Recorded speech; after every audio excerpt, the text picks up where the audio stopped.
Hello mga madam! So for today's recipe ay magluluto naman ako ng napakasimple pero napaka-healthy na chicken fajitas. Bagay na bagay ito para sa mga nagda-diet. So nag-prepare na muna ako dito ng aking 7 spices, ang chili powder, cumin, garlic powder, paprika, oregano, salt, and pepper.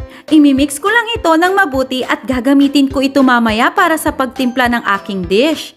So naglagay na muna ako sa pan ng konting olive oil at i-stir ko lang ng maayos ang chicken breast na hiniwa ko sa strips kanina.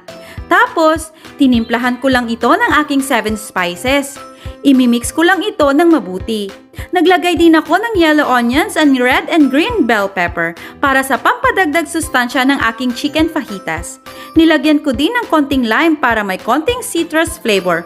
Oops! Huwag kalimutan alisin ang buto nito. At ayan, pwede na